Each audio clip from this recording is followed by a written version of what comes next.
বিসমিল্লাহির রহমানির রহিম। আসসালামু আলাইকুম। জনতার রান্নাঘর থেকে সবাইকে জানাচ্ছি শুভেচ্ছা। আশা করি সবাই ভালো আছে। আজকে যে রেসিপিটি করব সেটা হচ্ছে আমি একটা ডোনাট তৈরি করব। এই ডোনাট তৈরি করার জন্য এখানে আমি 2 কাপ ময়দা নিয়ে নিয়েছি। এটা চেলে নিয়েছি ময়দাটা। এখানে আমি 50 গ্রাম বাটার নিয়ে নিয়েছি। আর এখানে নিয়েছি চিনিটা বেটে নিয়েছি, লাল চিনি। এটা এখানে 3 চামচ নিয়েছি। আর এখানে ইস্ট নিয়ে নিয়েছি 2 চামচ, ছোট চামচের 2 চামচ নিয়েছি। আর কিছুটা অল্প একটু 1 চিমটি লবণ নিয়ে নিয়েছি। আর নিয়েছি একটা ডিম। আর আমার লাগবে 1 কাপ উষ্ণ গরম দুধ। এখানে আমি ইস্ট আর লবণটা দিয়ে দিচ্ছি। চিনিটাও দিয়ে দিলাম।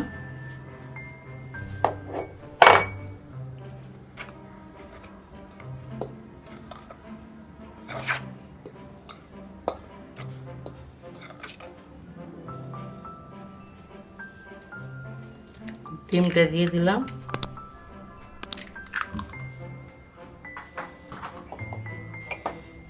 বাটারটাও দিয়ে দিলাম।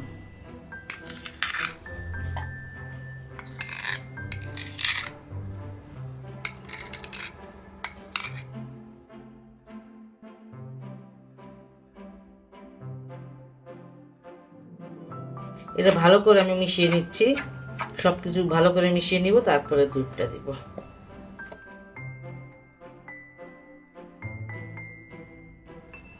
দুধটা দিয়ে দেব আস্তে আস্তে করে। খুব সফট একটা ডো হবে। পানি যদি লাগে দিব, না হয় দুধটাই দিব।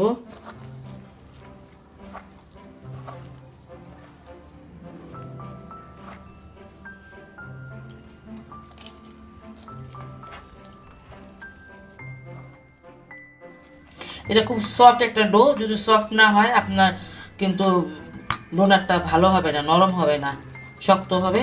এটা দেখেন খুব স্টিকে এবং খুব সফট একটা ডো করতেছি আমি। অনেকক্ষণ প্রায় 5-7 মিনিট ধরে মাখতেছি এটাকে আমি। অনেক পাতলা ছিল, এখন আস্তে আস্তে ঠিক হয়ে যাচ্ছে। পানি আমার দেওয়া লাগলো না, শুধু দুধটা দিয়ে হয়ে গেছে। ডোটা দেখেন এখন আর হাতে লাগতেছে না, অনেক সুন্দর হয়ে গেছে। এটাকে আমি এখন তেল মেখে রেখে দিব 1 ঘন্টার জন্য। একটু গরম জায়গায় রাখলে আধা ঘন্টা রাখলেই হয়ে যায়, কিন্তু অত তো গরম জায়গা নাই এখন। নিচটা একটু তেল দিয়ে দিলাম।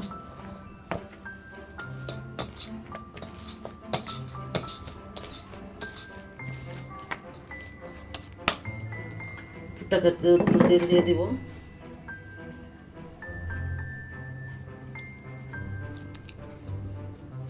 এটা আমি ভালো করে ঢেকে 1 ঘন্টার জন্য রেখে দিব। প্রায় 1 ঘন্টা পর আমি আসলাম। ডোটা ফুলে দেখেন ডাবল হয়ে গেছে। বাতাসটা বের করে দিতে হবে। এই ডোটা এখন আমি পিঁড়িতে নিয়ে নিব। এটা একটু ভালো করে মুছে নিতে হবে।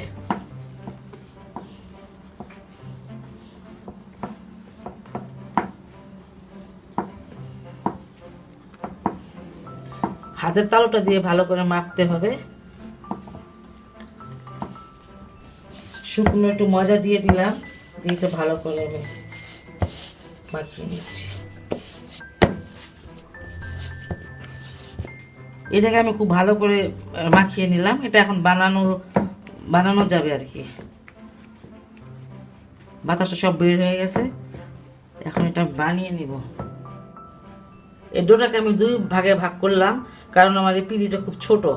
এত ছোট পিঁড়িতে এত বড়টা বানানো যাবে না, এই জন্য 2 ভাগ করলাম। আর এটা আমি খুব ভালো করে মুছে নিয়েছি। একদম ভিতরে যে বাতাস ছিল সবটা বের করে ফেলেছি। এখন আমি একটা বানিয়ে নেব।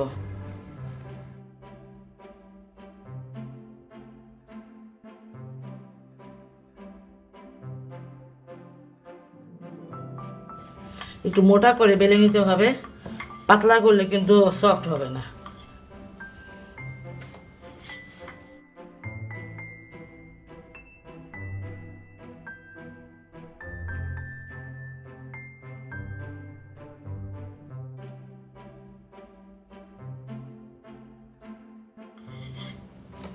এতটুকু মোটা হবে।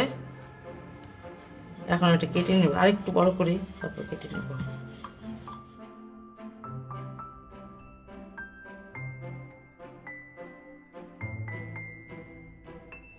আমার রুটিটা বেলা হয়ে গেছে, এখন আমি ডোনাট হিসেবে কেটে নেব এটাই। সেই জন্য এখানে আমি একটা বড় মুখা নিয়ে নিয়েছি, আর এখানে একটা ছোট মুখা নিয়েছি বোতলের। এখন আমি এটা দিয়ে কাটবো।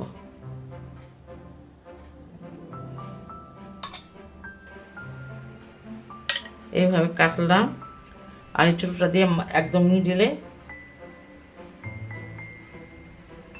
এই যে ভালো করে কেটে নেবে। এভাবে আমি সবগুলো কেটে নিব এক এক করে। সবগুলো ডোনাট আমি কেটে নিলাম, এখন আমি এটা উঠিয়ে নেব। এইভাবে এটা উঠায় নিতে হবে। এই যে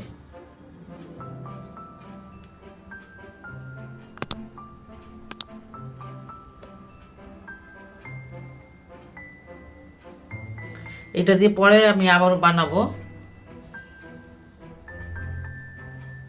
এই দেখেন, এটা একটা ট্রের মধ্যে আমি কিছুটা ময়দা ছিটিয়ে রেখেছি, সেটার উপরে আমি এটা রেখে দেব। এটা আমি 10 মিনিট রেস্টে রেখে দেব, তারপর আমি এটা ভেজে নেব।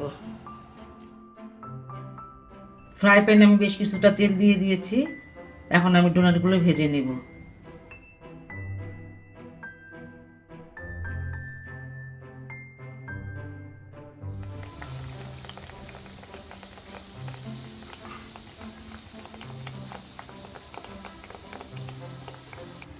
দেখেন মাশাআল্লাহ কি সুন্দর ফুলেছে। এগুলো আমি খুব ভালোভাবে উল্টে পাল্টে 4 থেকে 5 মিনিট ভেজে নেব। আর আঁচটা রাখবো লো এবং মিডিয়ামের মাঝে মাঝে, লাইট গোল্ডেন করব। এটা আমার ভাজা হয়ে গেল, এটা আমি এখন নামিয়ে নিচ্ছি।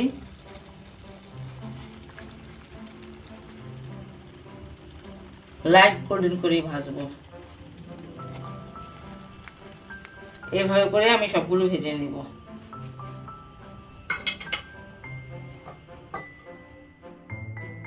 সবগুলো ডোনাট আমি এক একে ভেজে নিলাম।